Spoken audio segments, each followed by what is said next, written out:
Hello, Hariom. किरण family में आपका स्वागत है। श्रीमद् भागवत महापुराण पढ़ने जा रहे हैं। श्री गणेशाय नमः। ओम भूर्भुवः स्वः तत्सवितुर्वरेण्यं भर्गो देवस्य धीमहि धियो यो नः प्रचोदयात्।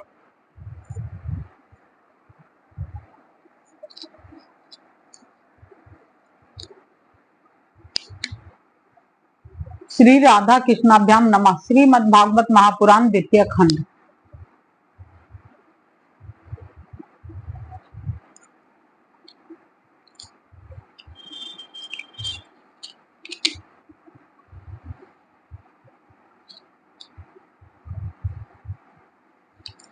दसम स्कंध, अष्टाविंशो अध्याय, 28वां अध्याय।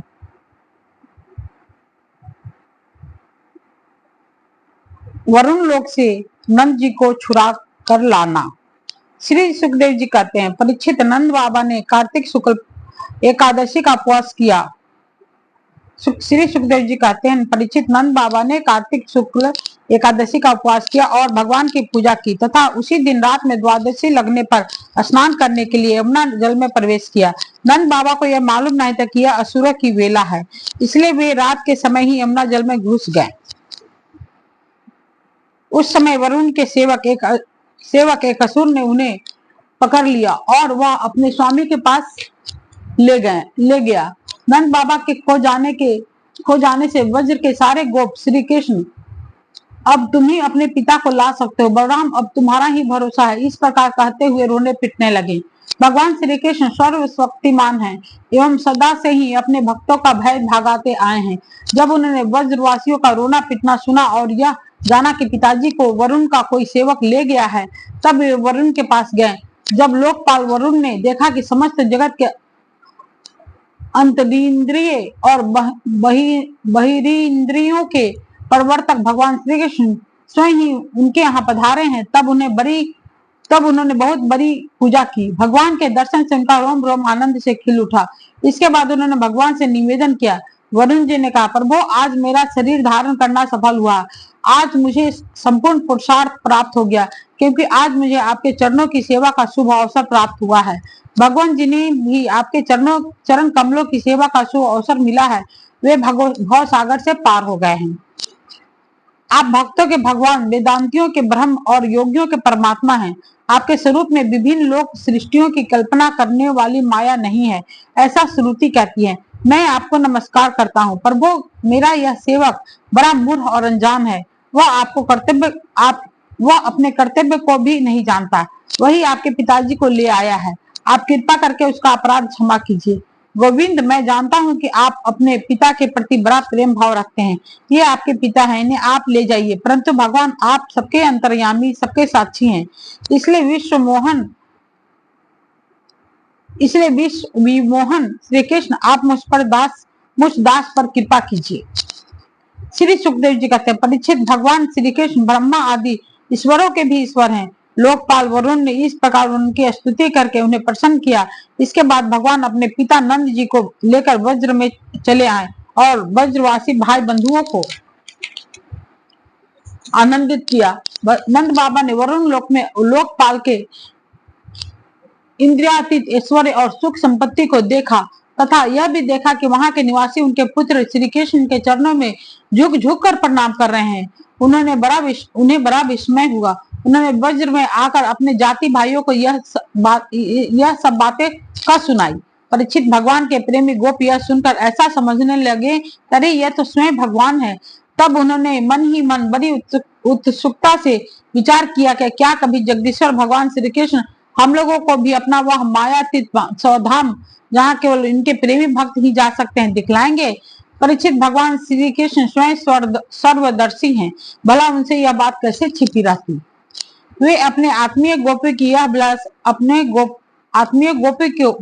यह अभिलाषा जान गए और उनका संकल्प सिद्ध करने के लिए कृपा से भरकर इस प्रकार सोचने लगे। इस संसार में जीव अज्ञान बस शरीर में आत्म बुद्धि करके भांति भांति की कामना और उनकी पूर्ति के लिए नाना प्रकार के कर्म करता है।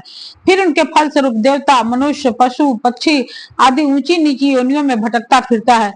अपनी असली गति को, आत्म स्वरूप को नहीं पहचान पाता। परम दयालु भगवान श्री कृष्ण ने इस प्रकार सोचकर उन गोपों को मध्य मध्य माया अंधकार से अतीत अपना परम धाम दिखलाया। भगवान ने पहले उनको उस ब्रह्म का साक्षात्कार करवाया जिसका स्वरूप सत्य, ज्ञान, अनंत, सनातन और ज्योति स्वरूप है तथा समाधि निष्ठ गुणातीत पुरुष ही जिसे देख पाते हैं। जिस जलाशय में अक्रूर को भगवान ने अपना स्वरूप दिखलाया था, उसी ब्रह्म हृदय में भगवान उन गोपों को ले गए। वहां उन लोगों ने उसमें डुबकी लगाई। वे ब्रह्म हृदय में प्रवेश कर गए। तब भगवान ने उसमें से उनको निकालकर अपने परम धाम का दर्शन कराया। उस दिव्य भगवत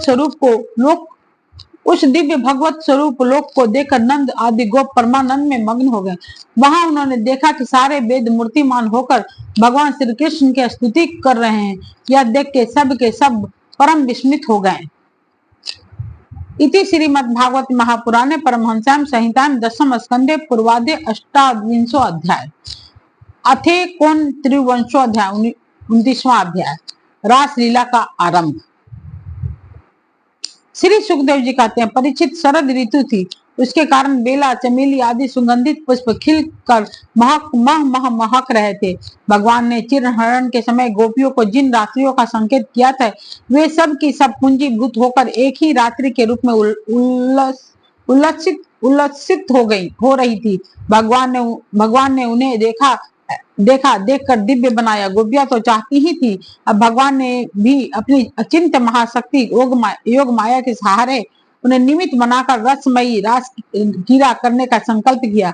आमना होने पर भी उन्होंने अपने प्रेमियों की इच्छा पूर्ण करने के लिए मन स्वीकार किया। भगवान के संकल्प करते ही चंद्रदेव ने प्राची दिशा के मुखमंडल पर अपने शीतल किरण रूप कर कमलों से लालिमा की रोली केसर मल दी, जैसे बहुत दिनों के बाद अपनी प्राण प्रिया पत्नी के पास आकर उसके प्रियतम पति ने उसे आनंदित करने के लिए ऐसा किया हो। इस प्रकार चंद्रदेव ने उदय होकर न केवल पूर्व दिशा का प्रयुक्त संसार के समस्त चर अचर प्राणियों का संताप, जो दिन में शरतकालीन प्रखर सूर्य रश्मियों के कारण बढ़ गया था, दूर कर दिया। उस दिन चंद्रदेव का मंडल अखंड था। पूर्णिमा की रात्रि थी। वे नूतन केसर के समान लाल लाल हो रहे थे। कुछ संकोच मिश्रित अभिलाषा से युक्त जान पड़ते थे। उनका मुखमंडल लक्ष्मी जी के समान मालूम हो रहा था। उनकी कोमल किरणों से सारा वन अनुराग के रंग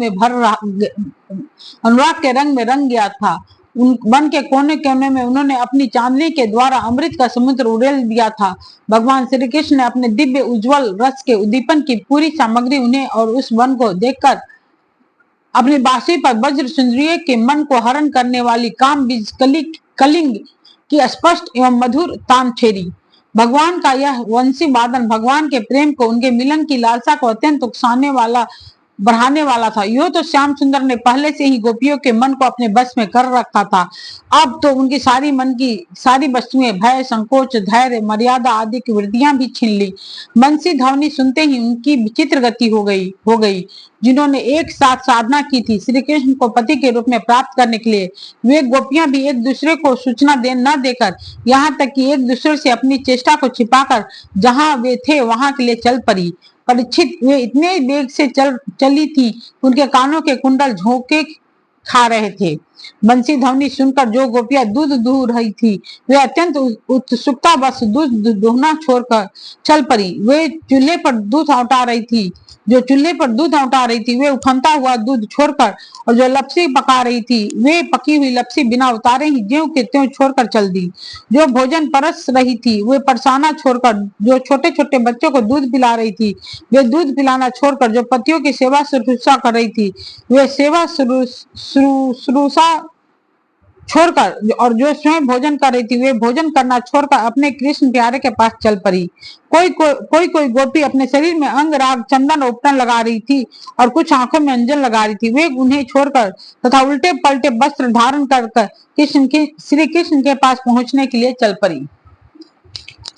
पिता और पतियों ने, भाई और जाति बंधुओं ने उन्हें रोका, उनके मंगलमयी प्रेम यात्रा में विघ्न डाला, परंतु वे इतनी मोहित हो गई थी कि रोकने पर भी न रुक सकी। रुकती कैसे? विश्व विमोहन श्री कृष्ण ने उन्हें उनके प्राण, मन और आत्मा सब कुछ का अपहरण जो कर लिया था। परीक्षित, उस समय कुछ गोपियां घरों के भीतर थी, उन्हें बाहर निकालने का मार्ग ही न मिला। तब उन्होंने अपने नेत्र मूंद लिए और बड़ी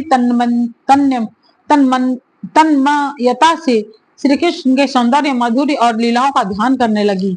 परीक्षित, अपने परम प्रियतम श्री कृष्ण को असह विरह की तीव्र वेदना से उनके हृदय में इतनी व्यथा, इतनी जलन हुई कि उनमें जो कुछ अशुभ संस्कारों का लेस मात्र अवशेष था वो भस्म हो गया। इसके बाद तुरंत ही ध्यान लग गया। ध्यान में उनके सामने भगवान श्री कृष्ण प्रकट हुए। उन्होंने मन ही मन बड़े प्रेम से, बड़े आवेग से उनका आलिंगन किया। उस समय उन्हें इतना सुख, इतनी शांति मिली, उन सब के सब पुण्य के संस्कार एक साथ छीन शांति मिली, सब के सब पुण्य के संस्कार एक साथ ही छीन हो गई। परीक्षित, यद्यपि उनका उस समय श्री कृष्ण के प्रति जार भाव भी था, तथापि कहीं सत्य वस्तु भी भाव की अपेक्षा रखती है। जो उन्होंने जिनका आंगलिन किया, चाहे किसी भी भाव से किया हो, वे स्वयं परमात्मा ही तो थे। इसलिए उन्होंने पाप और पुण्य रूप कर्म के परिणाम से बने हुए गुणमय शरीर का परित्याग कर दिया। भगवान की लीला में सम्मिलित होने के योग्य दिव्य अप्रकृत शरीर प्राप्त कर लिया। इस शरीर से भोगे जाने वाले कर्म बंधन तो ध्यान के समय ही छिन्न भिन्न हो चुके थे। राजा परीक्षित ने पूछा, भगवान, गोपियां तो भगवान श्री कृष्ण को केवल अपना परम प्रियतम ही मानती थी, उनका उनमें ब्रह्म भाव नहीं था। इस प्रकार उनकी दृष्टि प्राकृतिक गुणों से भी ही आसक्त दिखती है। ऐसी स्थिति में उनके लिए गुणों के प्रवाह रूप इस संसार की निवृत्ति कैसे संभव हुई?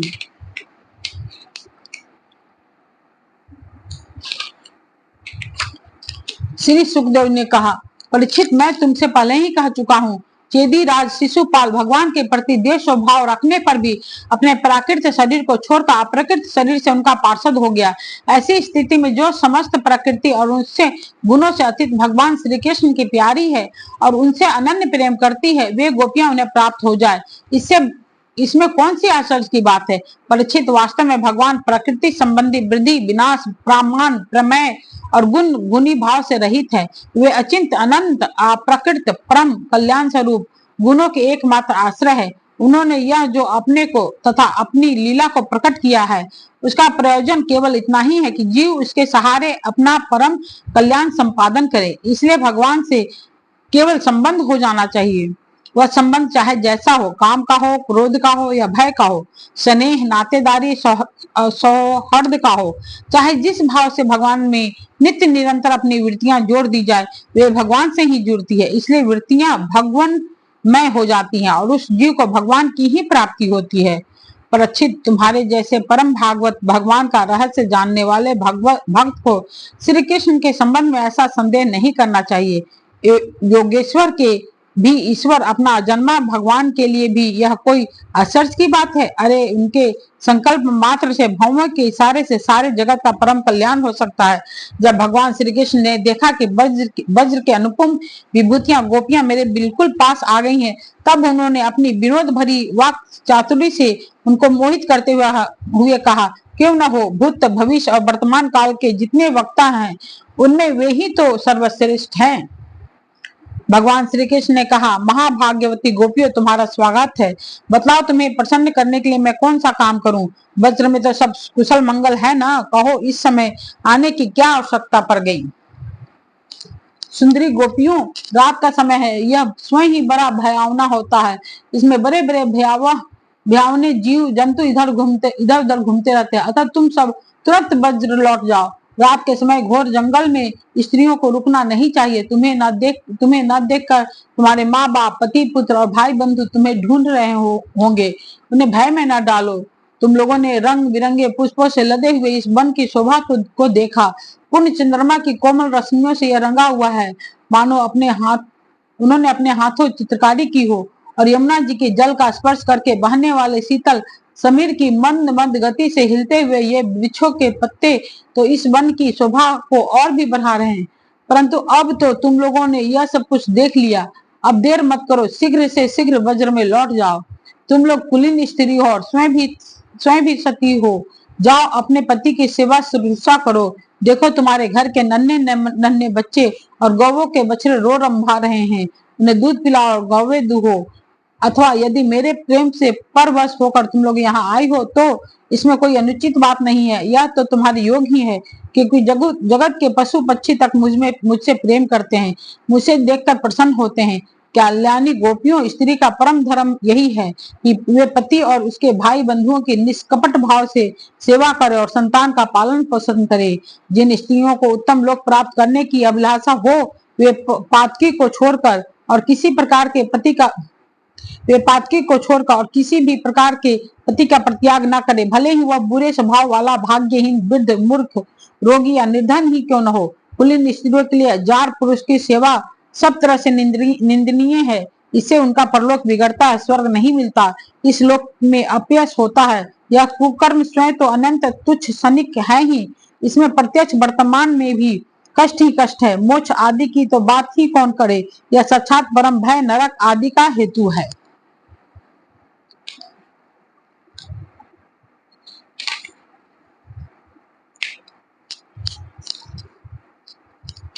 गोपियों, मेरी लीला और गुणों के श्रवण से, रूप के दर्शन से, उन सबके कीर्तन और ध्यान से मेरे प्रति जैसे अनन्य प्रेम की प्राप्ति होती है, वैसे प्रेम की प्राप्ति पास रहने से नहीं होती।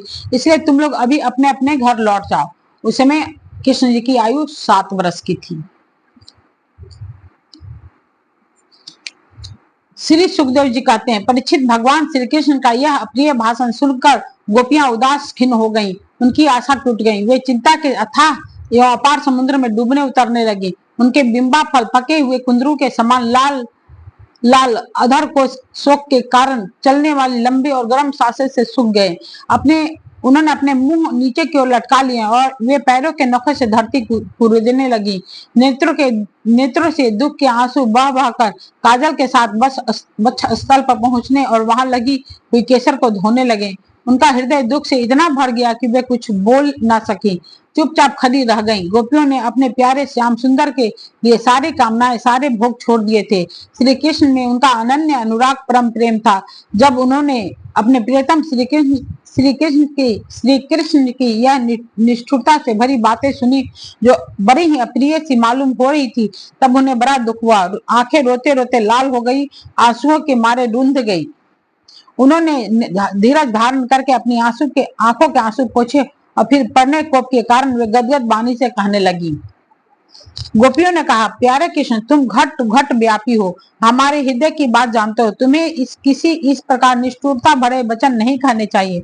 हम सब कुछ छोड़कर तो केवल तुम्हारे चरणों में ही प्रेम करती हैं, इसमें संदेह नहीं है। तुम स्वतंत्र और हठीलो हो, तुम पर हमारा कोई वश नहीं है। फिर भी तुम अपनी ओर से जैसे आदि पुरुष भगवान नारायण कृपा करके अपने मुमुक्षु भक्तों से प्रेम करते हैं, वैसे ही हमें स्वीकार करो, हमारा त्याग मत करो। हमारे श्याम सुंदर, तुम सब धर्मों का रहस्य जानते हो। तुम्हारा यह कहना अपने पति, पुत्र, भाई, बंधुओं की सेवा करना ही स्त्रियों का सर्व धर्म है, अक्षरश ठीक है, परंतु इस उपदेश के अनुसार हमें तुम्हारे ही सेवा करना चाहिए, क्योंकि तुम ही सब उपदेशों के पद चरम लक्ष्य हो, साक्षात भगवान हो। तुम ही समस्त शरीरधारियों की सुहृद हो, आत्मा हो और परम प्रियतम हो। आत्मज्ञान में निपुण महापुरुष तुमसे ही प्रेम करते हैं, क्योंकि तुम नित्य प्रिय एवं अपने ही आत्मा हो। अनित्य एवं दुखद पति पुत्रादि से क्या प्रयोजन है। परमेश्वर, इसलिए हम पर प्रसन्न हो, कृपा करो। कमल नयन, चिरकाल से तुम्हारे प्रति पाली पोसी आशा अभिलाषा की लहलहाती लता का छेदन मत करो। मनमोहन, अब तक हमारा चित्त घर के काम धंधों में लगता था, इसी से हमारे हाथ भी उनमें रमे हुए थे, परंतु तुमने हमारे देखते देखते वह चित्त लूट लिया। इसमें तुम्हें कोई कठिनाई भी नहीं उठानी पड़ी। तुम तो सुख स्वरूप हो ना, परंतु अब तो हमारी मति निराली ही हो गई है। हमारे ये पैर तुम्हारे चरण कमलों को छोड़कर एक भी पग हटने के तैयार नहीं हट रहे हैं। फिर हम वज्र में कैसे जाएं, और यदि वहां जाएं भी तो करें क्या। प्राण बल्लभ, हमारे प्यारे सखा, तुम्हारे मंद मंद मधुर मुस्कान, प्रेम भरी चितवन और मनोहर संगीत ने हमारे हृदय में तुम्हारे प्रेम और मिलन की आग धधका दी है। उसे तुम अपने अधरों की रस धारा से मुझसे बुझा दो, नहीं तो प्रीतम, हम सच कहती हैं, तुम्हारी विरह व्यथा की आग से हम अपने शरीर को जला देंगी और ध्यान के द्वारा तुम्हारे चरण कमलों को प्राप्त कर लेंगी। प्यारे कमल नयन, तुम वनवासियों के प्यारे हो, और वे भी तुमसे बहुत प्रेम करते हैं। इससे प्रायः तुम उन्हीं के पास रहते हो, यहाँ तक कि तुम्हारे जिन चरण कमलों की सेवा का अवसर स्वयं लक्ष्मी जी को कभी कभी ही मिलता है, उन्हीं चरणों का स्पर्श हमें प्राप्त हुआ है। जिस दिन यह सौभाग्य हमें मिला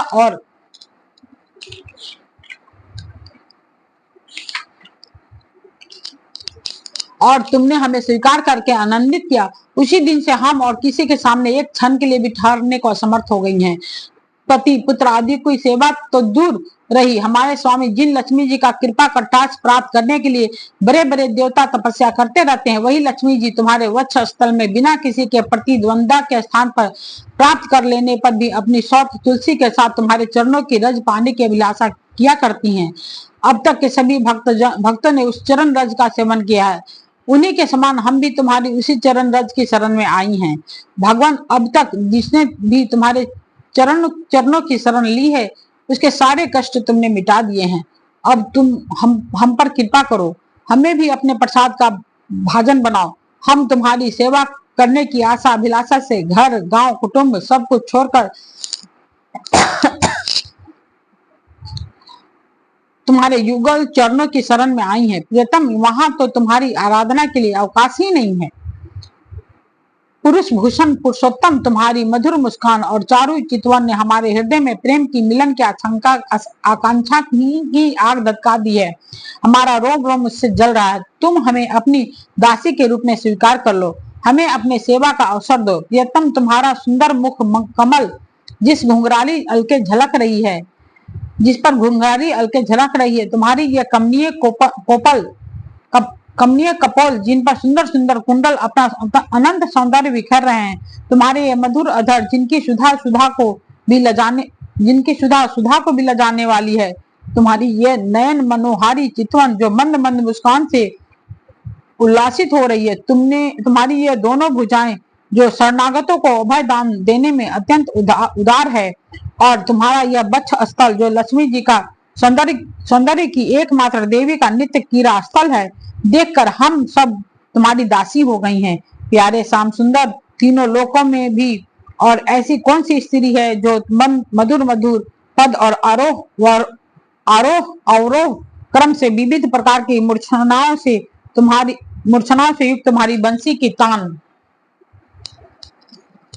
सुनकर तथा स्त्रीलोक सुंदर मोहनी मूर्ति को जो अपने एक बूंद सौंदर्य से त्रिलोकी की सौंदर्य का दान करती है, जिसे देखकर गौ पक्षी वृक्ष और हरिण भी रोमांचित पुलकित हो जाते हैं, अपने नेत्रों से निहार कर आर्य मर्यादा से विचलित न हो जाए, कुल कान और लोक लज्जा को त्याग कर तुमसे अनुरूप न हो जाए।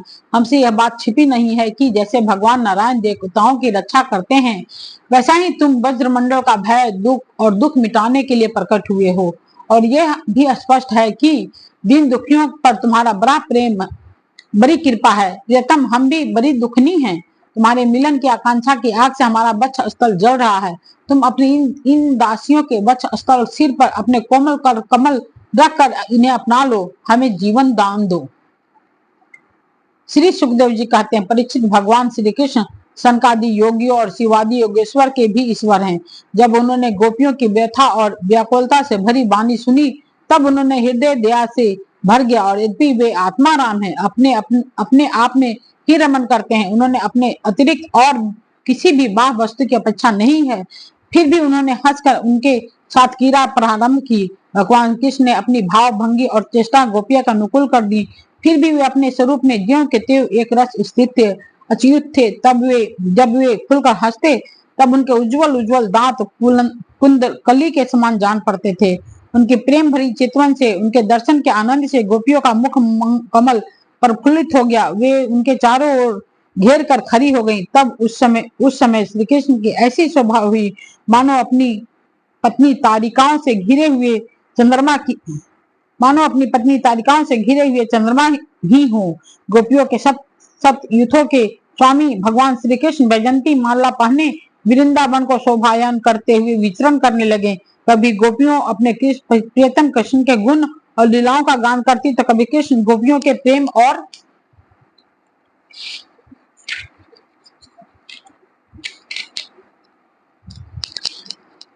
प्रेम और सौंदर्य के गीत गाने लगते हैं। इसके बाद भगवान श्री कृष्ण ने गोपियों के साथ यमुना जी के पावन पुलिन पर, जो कपूर के समान चमकीली बालू से जगमगा रहा था, पदार्पण किया। वह यमुना जी के तरल तरंगों के स्पर्श से शीतल और कुमुदनी की सहज सुगंध से सुवासित वायु के द्वारा सेवित हो रहा था। उस आनंद प्रद पुलिन पर भगवान ने गोपियों के साथ क्रीड़ा की।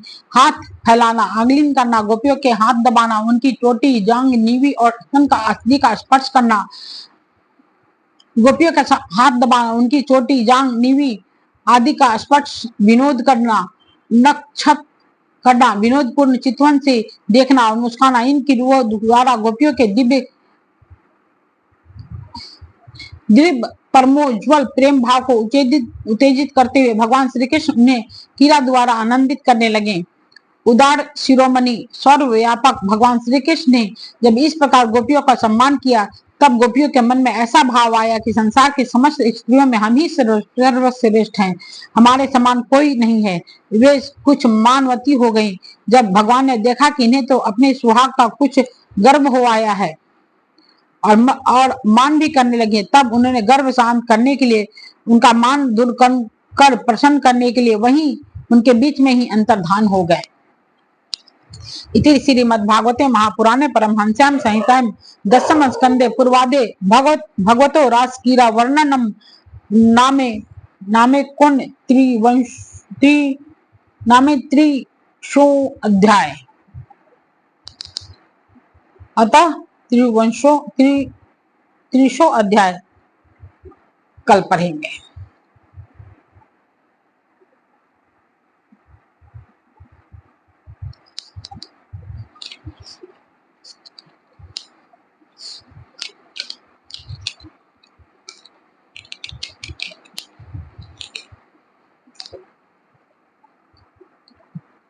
ओम भूर्भुवः स्वः तत्सवितुर्वरेण्यं भर्गो देवस्य धीमहि धियो यो नः प्रचोदयात्।